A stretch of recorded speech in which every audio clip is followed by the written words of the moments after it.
Kothamangalam municipality വികസന സദസ്സ് സംഘടിപ്പിച്ചു. കോതമംഗലം മുനിസിപ്പാലിറ്റിയുടെ വികസന സദസ്സ് ആന്റണി ജോൺ MLA ഉദ്ഘാടനം ചെയ്തു. ഒക്ടോബർ മാസം 20-ാം തീയതി വരെയുള്ള സമയമെടുത്തുകൊണ്ട് ഇത്തരത്തിലുള്ള വികസന സദസ്സുകൾ സംഘടിപ്പിക്കുകയാണ്. കോതമംഗലം നഗരസഭയെ സംബന്ധിച്ച് നമുക്കെല്ലാം അറിയാവുന്നതുപോലെ ഏറെ വിസ്തൃതമായ പ്രദേശമാണ്. വിസ്തൃതിയുടെ കാര്യത്തിൽ കേരളത്തിൽ മുന്നിൽ നിൽക്കുന്നതും എന്നാൽ വിഭവങ്ങളുടെ കാര്യത്തിൽ വലിയ പരിമിതിയുള്ള ഒരു നഗരസഭയാണ്. നിലവിൽ 31 വാർഡ് ആയിരുന്നത് ഇപ്പോൾ വാർഡ് വിഭജനത്തിന് ശേഷം 33 വാർഡ് എന്നുള്ള നിലയിലേക്ക് മാറുകയാണ്.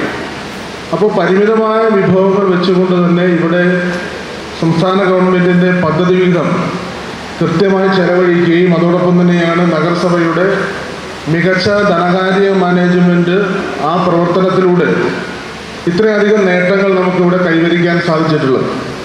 ബഹുമാനപ്പെട്ട ചെയർമാൻ വളരെ വിശദമായി കാര്യങ്ങൾ സൂചിപ്പിച്ചു.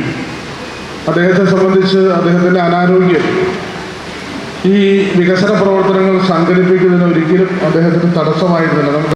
ചെയർമാൻ KK ടോമി അധ്യക്ഷത വഹിച്ച ചടങ്ങിൽ R Anilkumar, Sindhu Ganeshan, KA Naushad, Binsi Thankachan, advocate Jose Varghese, Ramya Vinod തുടങ്ങിയവർ പ്രസംഗിച്ചു. വിവിധ മേഖലകളിൽ നിന്നുള്ള പ്രമുഖരെയും മുനിസിപ്പാലിറ്റിയിലെ വിവിധ പദ്ധതികൾക്ക് സ്ഥലം വിട്ടു നൽകിയവരെയും വിവിധ മേഖലകളിൽ മികച്ച സേവനം നൽകുന്നവരെയും ചടങ്ങിൽ ആദരിച്ചു. GTV news, Kothamangalam.